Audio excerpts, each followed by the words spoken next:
kesempatan yang baik ini sama-sama praktik Dhamma. Ya, Bante akan memberikan instruksi meditasi. Sebelumnya Bante akan kasih sedikit ya pembukaan lah sebelum masuk ke instruksi meditasi itu sendiri. Ya, tadi kita memulai dengan pembacaan Parita Neka Jati.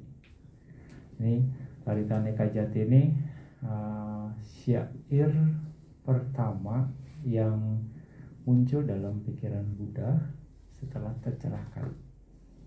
Ya, setelah tercerahkan syair ini muncul dalam pikiran Buddha. Jadi tadi kita baca sudah. Nah, artinya sangat menarik. Jadi artinya secara umum saja, melalui banyak kelahiran di samsara, saya telah mengembara untuk menemukan siapa si pembuat rumah. Nah, Buddha melihat itu bahwa terlahir di samsara itu sangat menderita dan tidak menemukan siapa si pembuatnya.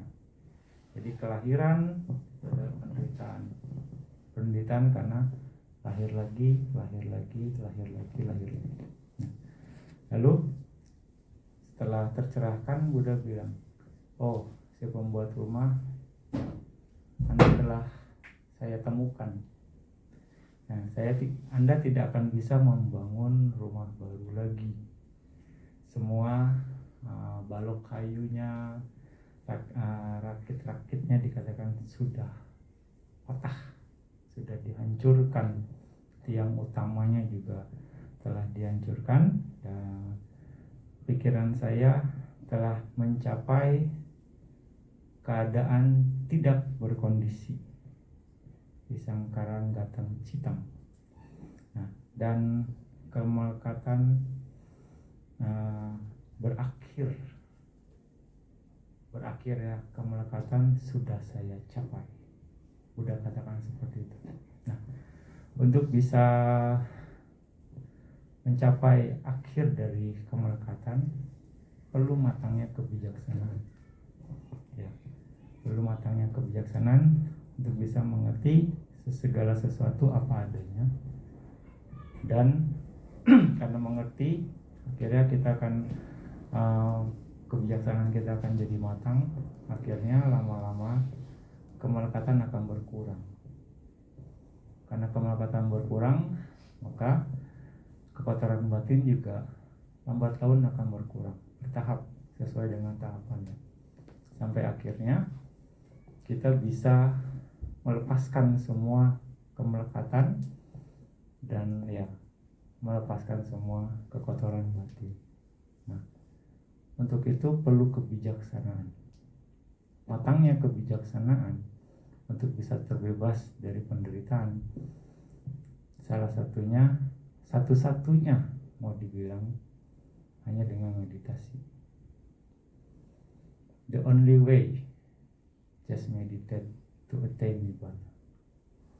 Gak ada cara lain. Gak dengan baca buku, gak dengan yang lain, hanya meditasi. Seperti itu. Nah, Anda punya kesempatan untuk membuat potensi itu kali ini. Untuk membuat potensi ya. Siapa tahu saja ada yang mencapai nibbana, siapa tahu. Tapi sekarang sedang membuat potensi, sedang membuat jalur ke sana. Ya, sedang membuat jalur ke sana. Nah, ini adalah Anda sudah on the track, bisa dikatakan sudah di jalur yang benar kalau mau ya mencapai akhir dari penderitaan seperti Buddha. Nah, apa yang Anda lakukan ini adalah untuk mematangkan kebijaksanaan Anda.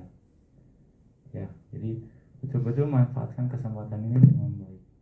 Ya, karena nggak semua orang punya kesempatan. Ya, ada yang daftar aja sampai batal.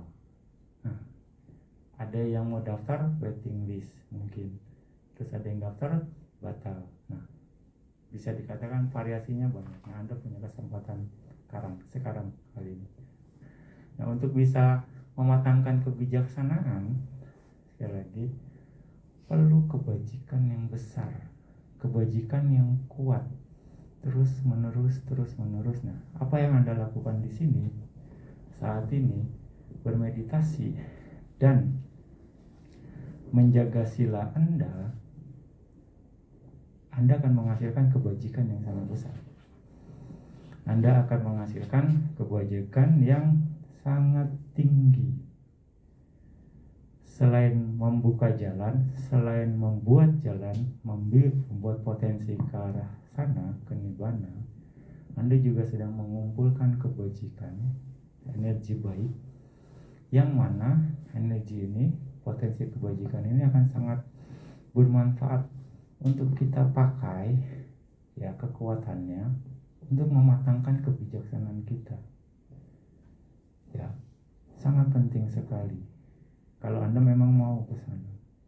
Seperti itu. Nah, di dalam Abhisanda Sutta dikatakan 8 arus kebajikan.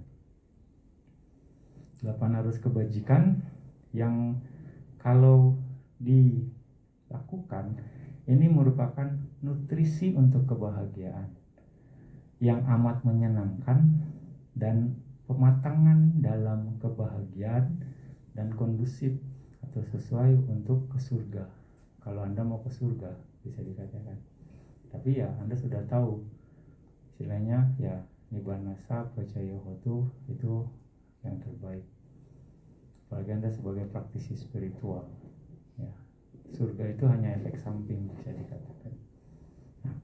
Nah, juga mengarah pada hal-hal yang diinginkan, diharapkan dan menyenangkan untuk kesejahteraan dan kebahagiaan. Nah, apa 8 arus kebajikan itu? Yang 3 pertama, berlindung kepada Buddha, Dhamma dan Sangha. Anda memiliki keyakinan yang kuat, ya, terhadap Buddha, Dhamma dan Sangha, makanya Anda mau berlindung. Aplikasi dari perlindungan itu bentuk sada Anda yang kuat, dan bentuk sada yang kuat itu aplikasinya adalah Anda mau praktek meditasi dan menjalankan sila. Itu bentuk aplikasi dari keyakinan, bentuk implementasi, ya, dari keyakinan Anda. Anda mau datang ke sini, jaga sila, praktek sila dan praktek meditasi. Seperti itu. Ini membuktikan sada Anda ya sudah mulai kuat. Walaupun mungkin belum kuat banget, ya. Ya jaga sila cuma di sini aja mungkin karena retret. Mau udah 8 sila gitu. Kalau di rumah masih belum tentu. Setidaknya di sini kuat lah. Ya dipaksa oleh keadaan. Ya, nah itu. Di sini makanya bentuk keyakinan Anda praktek Dhamma. Berlindung kepada Dhamma itu salah satunya adalah dengan praktek. Bukan kita dilindungi, bukan kita di cover, bukan kita diproteksi oleh sesuatu kekuatan. Tapi dari praktek Dhamma kita itulah hasilnya yang akan melindungi kita. Jadi perlindungan di sini adalah aktif, ya, bukan kita yang mengharap sesuatu melindungi kita. Kita aktif untuk praktek Dhamma, berbuat baik. Nah, 5 berikutnya adalah 5 pemberian luhur, utama, sejak lama, tradisional, kuno, tidak dipalsukan dan tidak akan dipalsukan, tidak ditolak oleh para petapa. Apa yang 5 itu? Setelah ditinggalkan dan dihindari, yang pertama, menghancurkan kehidupan, artinya tidak membunuh. Yang kedua, mengambil yang tidak diberikan, mencuri. Yang ketiga, berbuat asusila, ya, berzina. Lalu berkata tidak benar, berbohong, dan juga mabuk-mabukan dan mengkonsumsi obat-obatan terlarang yang menjadi dasar ketidakawaspadaan. Itu setelah ditinggalkan dan dihindari, itu akan memberikan jumlah yang tak terhingga makhluk hidup. Ingat, diperhatikan ya, akan memberikan jumlah yang tak terhingga makhluk hidup kebebasan dari ketakutan, permusuhan, dan penderitaan. Ya, jadi di sini ketika Anda menjaga sila Anda akan memberikan, ya kan, rasa kebebasan dari ketakutan, permusuhan, dan penderitaan bagi tak terhingga makhluk hidup. Mau dikatakan seluruh alam semesta akan mendapatkan itu. Kalau mau dibilang seluruh makhluk di alam semesta ini kumpul sama Anda, mereka akan mendapatkan itu, kebebasan dari ketakutan, permusuhan, dan penderitaan. Artinya Anda memberi rasa aman, memberi kedamaian, dan juga kebahagiaan bagi tak terhingga makhluk hidup. Tak terhingga dengan pelaksanaan sila. Makanya pelaksanaan sila ini luar biasa. Walaupun mau dikatakan, kali sering banget bilang, Anda nothing to do, Anda diem aja, tapi dengan tekad yang kuat, dengan niat yang kuat, Anda menghayati pelaksanaan sila Anda, tak terhingga makhluk hidup akan mendapatkan manfaat dari niat Anda dan pelaksanaan sila Anda. Ya enggak? Ini adalah arus kebajikan. Dan sebagai gantinya akan menikmati dalam jumlah yang tidak terbatas juga untuk Anda kebebasan dari ketakutan, permusuhan, dan penderitaan. Dan Anda akan mendapatkan rasa aman, kedamaian, dan kebahagiaan. Langsung Anda akan dapat manfaatnya. Karena semua makhluk aman dekat Anda pun aman. Ketika semua makhluk bahagia dekat Anda pun merasa bahagia. Ketika semua makhluk damai dekat Anda pun akan damai. Ya enggak? Nah, sebagai contoh di sini deh. Ya, Anda geletakin aja uang 1M, nggak bakalan hilang. Karena semuanya sepakat jaga sila. Ya enggak? Aman kan? Nah, seperti itu manfaatnya. Misalnya, ya enggak? Seperti itu. Nah, makanya besar sekali manfaatnya. Inilah 8 arus kebajikan. Nah, kebajikan-kebajikan inilah yang kita perlukan, yang terus kita perkuat, yang terus kita harus hasilkan, yang menjadi kebiasaan yang kuat. Untuk apa? Untuk apa kita lakukan itu? Untuk mematangkan kebijaksanaan Anda, untuk mematangkan kebijaksanaan kita. Dalam rangka apa? Ya, dalam rangka melepaskan kemelekatan, dalam rangka membebaskan diri kita dari semua kekotoran batin. Ya enggak? Inilah sistemnya, sistem yang Buddha ajarkan. Makanya hayati pelaksanaan sila ini dengan baik, karena akan mendapatkan luar biasa manfaatnya. Nah, kebajikannya besar. 8 arus kebajikan.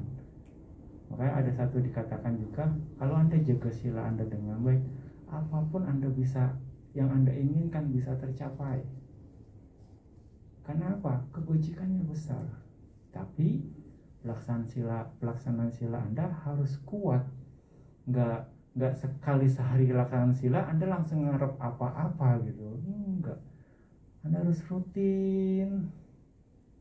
Dan akhirnya kekuatan pelaksanaan sila Anda itu jadi power tersendiri. Gitu. Jadi karakter Anda. Anda mau apapun bisa. Kenapa? Karena kebajikannya besar. Iya enggak? Sering banget kasih contoh. Begini miliaran momen.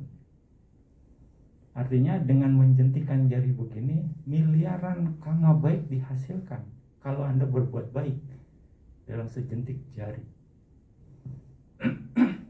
Anda bisa bayangkan, satu hari Anda jaga sila, berapa miliar pangkat miliar, nggak tahu berapa pangkatnya. Kebajikan Anda akan hasilkan dari menjaga sila saja, belum dari meditasi.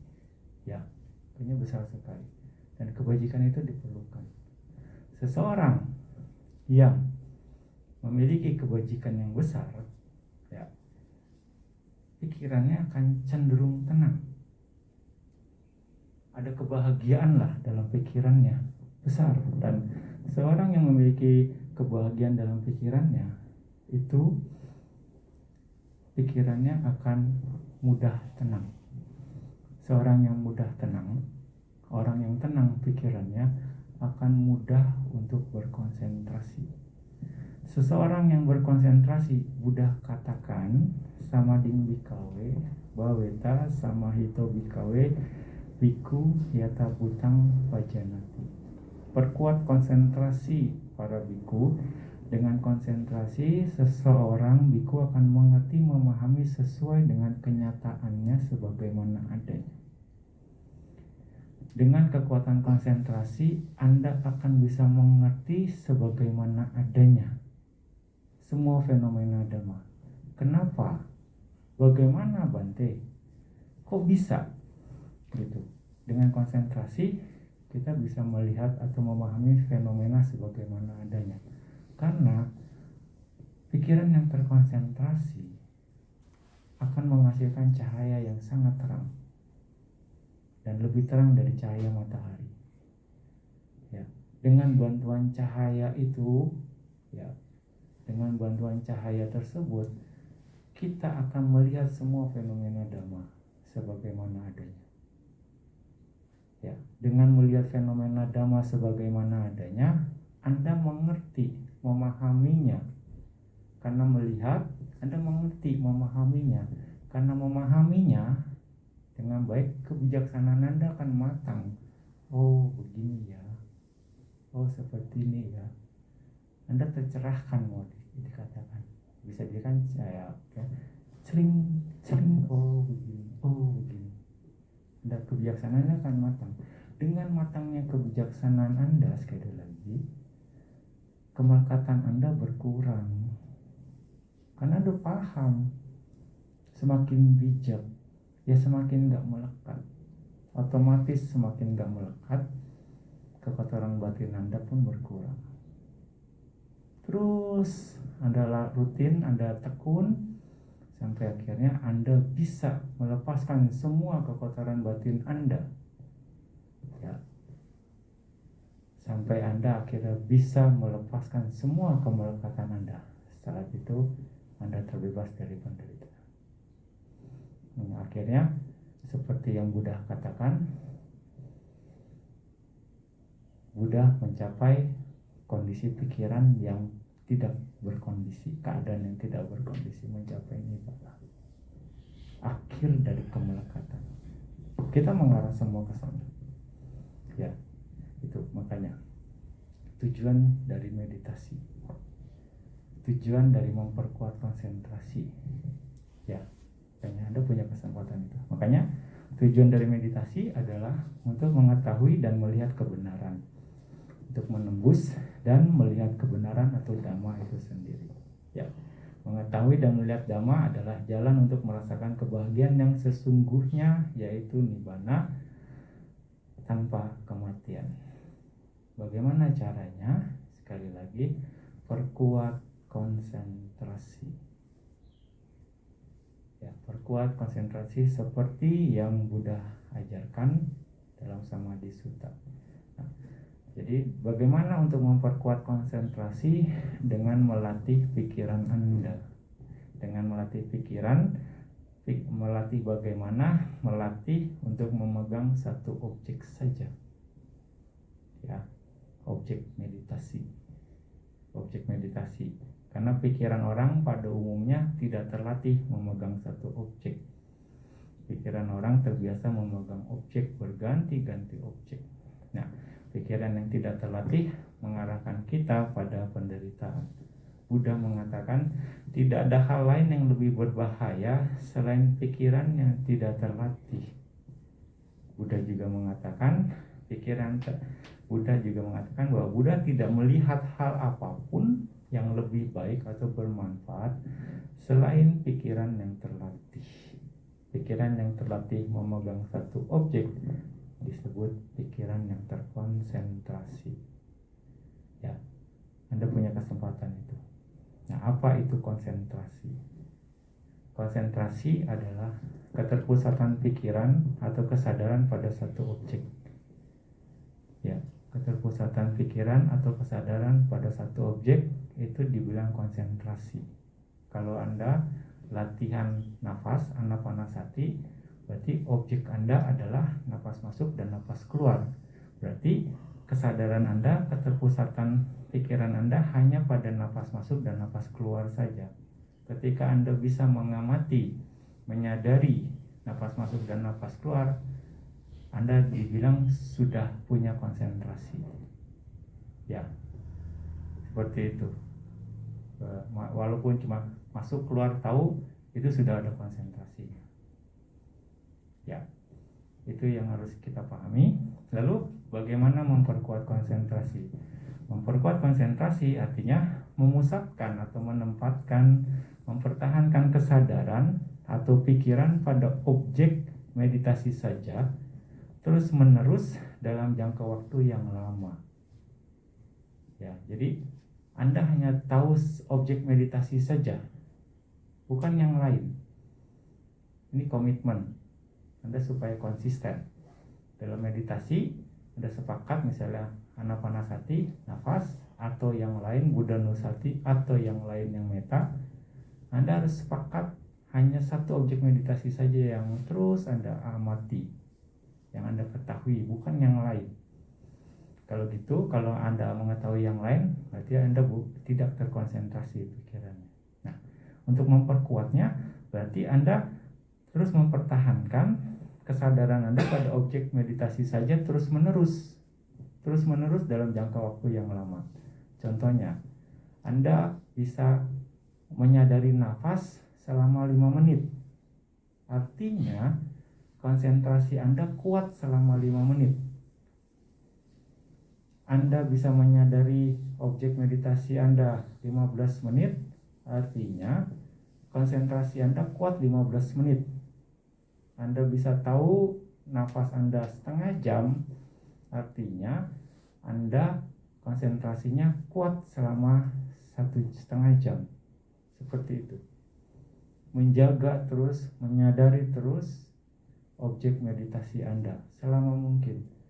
Anda duduk 1 jam, Anda terus fokus pada objek nafas selama 1 jam, artinya konsentrasi Anda kuat selama 1 jam. Kuat di sini bukan artinya Anda harus mencengkram sekuat-kuatnya. Bukan. Bagaimana Anda bisa menjaga lamanya konsentrasi Anda di objek meditasi. Ya. Makanya ketika Anda sudah bisa mengetahui nafas dengan baik, dengan nyaman, ya, jaga pola tersebut. Pertahankan pola tersebut. Biarkan usaha berkembang dengan stabil. Nah, berarti di sini ketenangan pikiran Anda harus Anda jaga, kesabaran Anda harus jaga. Ya. Jadi jangan langsung udah tahu nafas langsung digenggam. Anda akan kewalahan. Usahanya berlebihan, wirianya berlebihan. Tapi begitu Anda udah tahu nafas, jaga pola tersebut. Masuk, keluar, masuk, keluar, masuk. Terus dengan sabar. Sambil mempertahankannya lagi selama mungkin. Ya, itu arti dari memperkuat konsentrasi. Anda harus praktekkan itu. Ya, itu dibilang memperkuat konsentrasi. Ya, dan dengan bahagia juga pikirannya menjadi terkonsentrasi. Anda harus melakukannya dengan happy. supaya nggak terbeban. Ya, Anda harus terima apa adanya dengan happy. Memperkuat konsentrasi berarti memperkuat batin yang terpusat dan fokus pada satu objek terus-menerus tanpa terputus dalam jangka waktu yang lama. Ya, itu tentang konsentrasi dan memperkuat konsentrasi. Tadi Bante juga udah singgung tentang kalau Anda latihan nafas. Kurang lebih seperti itu. Ya. Jadi, apa yang harus Anda lakukan? Hanya mengamati saja, seperti penjaga gerbang. Ya. Nah, dan menyadari supaya apa? Supaya menyadari prosesnya, supaya Anda bisa lebih mengerti atau memahami prosesnya. Seperti itu. Bukan untuk mengatur, bukan untuk mengontrol, bukan untuk mengubahnya. Jadi Anda harus belajar terima apa adanya. Ya. Sebelum Anda bisa memahami segala sesuatu sebagaimana adanya, Anda harus belajar sekarang terima apa adanya. Ya, tanpa keinginan supaya nafasnya sesuai keinginan saya, supaya saya bisa fokus dengan baik. Enggak. Nafasnya bagaimana? Terima. Perhatikan itu dengan baik. Sadari itu dengan baik. Bukannya, oh tadi nafasnya jelas, sekarang nafasnya halus. Saya mau yang jelas aja, yang halus saya nggak mau. Susah soalnya. Bukan seperti itu. Nafasnya jelas, perhatikan nafas itu dengan baik. Nafasnya halus, Anda pun harus memperhatikan nafas halus itu dengan baik, dengan cara yang sama. Berarti harus ada penyesuaian. Sikap mental Anda harus menyesuaikan kondisi itu. Jadi meditasi ini belajar untuk menyesuaikan diri, belajar untuk fleksibel, ya, supaya Anda bisa melihat apa adanya, sebagaimana adanya. Inilah manfaatnya meditasi. Ya, jadi bukan untuk mengatur, bukan untuk mengontrol, bukan untuk mengubah sesuai keinginan kita. Jadi perlu kesabaran, perlu ketenangan, perlu konsistensi. Anda lagi dilatih ke sana. Makanya meditasi adalah salah satu bentuk pengendalian diri. Salah satu bentuk pembinaan diri. Ya enggak? Seperti itu. Jadi tanpa keinginan, tanpa ekspektasi, tanpa kemelekatan. Ya, karena kalau ada keinginan, usaha Anda akan berlebihan. Dan itu akan menimbulkan banyak kesulitan.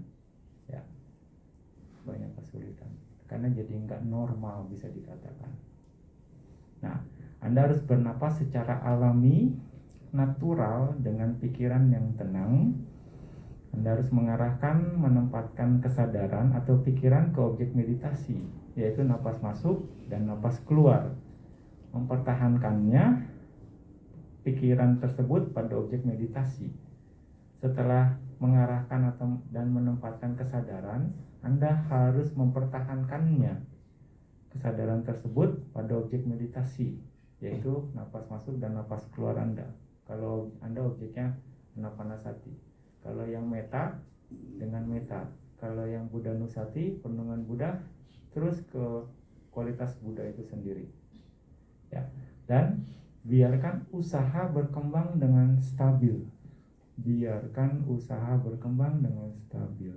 Yang tadi Bante bilang, ketika Anda sudah bisa mengetahui objek meditasi Anda dengan baik, menyadarinya, pertahankan pola tersebut. Terus jaga pola tersebut, sadari pola tersebut, biarkan usaha berkembang dengan stabil. Sekali lagi, nanti lama-lama dia akan jadi kuat dengan sendirinya. Tapi Anda harus jaga kesadaran Anda supaya terus menyadarinya. Jangan sampai lupa, jangan sampai lari dari objek lain ke objek lain. Ya, gitu. Oke, bisa jelas sampai di sini ya. Oke. Nah, bagi pemula di awal meditasi, ketika bernapas masuk, catat masuk. Ketika bernapas keluar, catat keluar. Boleh Anda lakukan, dicatat. ya, dalam pikiran Anda. Tapi kalau Anda sudah terbiasa dengan nafas, Anda hanya mengamati saja nafas tersebut tanpa mencatat. Ya, kalau Anda terbiasa, ya sudah, amati saja nafasnya dan menyadarinya dengan penuh perhatian. Menyadarinya dengan penuh perhatian. Ya, menyadari nafasnya. Nah, bagaimana memulai latihan meditasi? Dengan posisi duduk. Posisi duduk, ya, posisi bersila itu posisi terbaik. Anda bisa duduk senyamannya Anda. Ya, badan tegap, rileks dan tidak tegang. Leher dan juga kepala tegap. Ya. Tangan di atas pangkuan Anda, kiri atau kanan yang di atas, oke. Atau menyentuh lutut Anda, ya. Dan tutup mata Anda, pejamkan mata Anda. Lalu arahkan kesadaran atau pikiran ke daerah sekitar lubang hidung atau di atas bibir. Ini adalah area pengamatan. Atau dimanapun Anda bisa merasakan nafas. Ketika tutup mata, dimanapun Anda bisa merasakan nafas, fokus di sana dengan baik. Tempatkan kesadaran Anda dengan baik di sana. Ya. Nah, tapi yang Anda harus lakukan adalah mengamati nafasnya. Nah, lalu Anda akan melihat nafas menyentuh area pengamatan atau yang dibilang titik sentuh. Ya, dan itu fokus pada nafasnya, bukan sentuhannya ya. Fokus pada nafasnya, bukan sentuhannya. Objeknya adalah nafas, bukan titik sentuhnya. Beda orang mungkin akan beda titik sentuh yang lainnya. Mungkin ada yang jelas di sini, ada yang jelas di sini, ada yang jelas di sini. Nah, beda-beda. Ya, titik sentuhnya. Nah, tapi ingat lagi, objeknya bukan sentuhannya, tapi nafas yang menyentuh area sana itu yang diperhatikan. Beda titik sentuh dan nafas. Oke. Lalu pada saat nafas masuk, Anda harus tahu sedang bernapas masuk. Pada saat nafas keluar, Anda tahu sedang bernapas keluar. Tidak mengikuti ke dalam atau keluar tubuh Anda. Ya, jadi tetap saja seperti penjaga gerbang, seperti satpam, diam saja di posnya. Posnya di sini ya, di sini aja. Jadi Anda jangan ikuti sampai dada, perut seperti itu, atau terlalu jauh pengamatannya. Anda tetap di sini saja, ya, di sekitar area pengamatan Anda. Itu area pengamatan. Oke. Dan juga tidak memperhatikan sifat alami atau karakter dari nafas, yaitu panas, dingin, keras, atau lembut dan sebagainya. Ya, seperti itu. Misalnya nafas masuk itu dingin, nafas keluar itu hangat, gitu. Bukan seperti itu. Ya, jadi Anda hanya mengamati nafas saja. Dan juga tidak memperhatikan sifat alami secara umum, yaitu anicca, dukkha, atau anatta. Bukan itu. Anda tetap aja gerakan nafas masuk keluar. Dan juga saat ini tidak memperhatikan berbagai bentuk atau warna. Jadi ketika ada muncul warna, ketika ada muncul bentukan-bentukan yang lain, abaikan. Anda tetap perhatikan nafas Anda dulu. Terus matikan nafas lagi dengan tenang, bawa kembali ke nafasnya. Mungkin bentukan atau warna itu akan terlihat, tapi jangan diperhatikan, ya. Itu akan terlihat, tapi jangan diperhatikan. You will see, but not pay attention. Ya, itu yang harus Anda latih. Jangan kegoda, terus saja di nafas Anda dengan baik.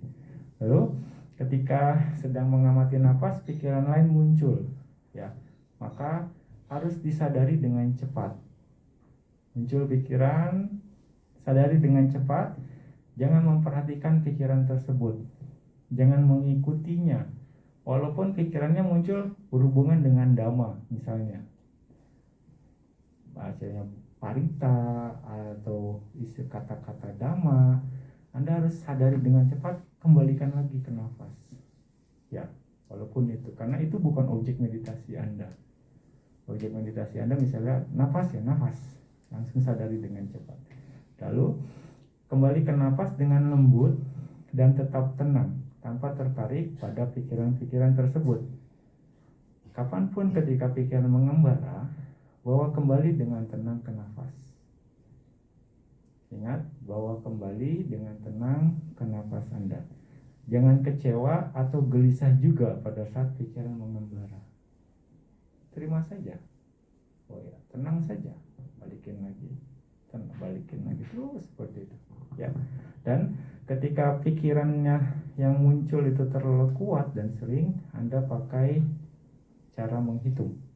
Ya, cara menghitung caranya ya Anda hitung 1 sampai 8. 1 sampai 8 minimal 5, maksimal 10. Minimal 5, maksimal 10. Anda hitung misalnya tahu nafas masuk, nafas keluar, hitung 1. Masuk, keluar, hitung 2. Masuk, keluar, hitung 3. Masuk, keluar, hitung 4. Sampai 8. 8, balik lagi ke 1. 1 sampai 8. 1 sampai 8 terus sampai Anda bisa pikirannya terkendali. Atau Anda bisa mengendalikan pikiran Anda dengan tenang dengan menghitung tersebut. Sampai pikiran Anda tenang. Ya, setelah tenang, Anda berhenti menghitungnya, hanya memperhatikan nafas saja. Jadi, menghitung ini digunakan ketika pikiran Anda terlalu liar. Kalau belum liar, Anda pakai nafas saja terus seperti itu. Ya. Jadi itu yang harus Anda lakukan. Lalu, ketika sedang meditasi pun, kaki mulai terasa tidak nyaman, kebas, kesemutan atau sakit. Ya. Nah itu di awal usahakan tetap fokus pada nafas Anda. Diusahakan, nah nanti biasanya akan berkurang rasa sakitnya kalau Anda tetap fokus. Dicuekin aja. Tapi kalau enggak juga dan itu malah mengganggu konsentrasi Anda, rasa sakitnya dominan, ya Anda bisa ganti posisinya pelan-pelan. Ganti posisinya pelan-pelan ya. Nah, tanpa mengganggu meditator yang lain dan tetap penuh perhatian, dan tetap fokus pada nafas Anda. Ya, tetap fokus pada nafas Anda dan juga pada saat meditasi jalan, Anda juga harus tetap fokus pada nafas, bukan sentuhan atau langkah kaki. Berjalan tidak cepat juga tidak lambat. Ya, berjalan tidak cepat juga tidak lambat. Dan tetap berusaha untuk fokus di nafas selama mungkin. Jadi hanya fokus atau memperhatikan nafas kapanpun, dimanapun. Jadi present momennya saat ini, ya saat ininya, saat kekiniannya adalah menyadari nafas saja. Menyadari nafas saja. Apapun sensasi di tubuh, apapun fenomena yang muncul di pikiran Anda atau di tubuh Anda, abaikan. Abaikan, tetap fokus dengan baik di nafas Anda. Ya, seperti itu. Tugas Anda adalah bagaimana memperkuat konsentrasi Anda.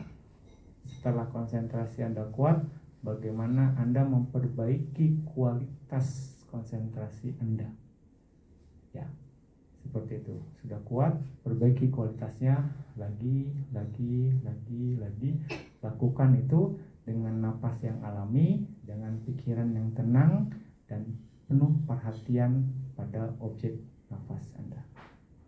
Oke. Rasanya dari Bante cukup ya. Semoga Anda bisa jelas ya, bisa memahami dengan baik.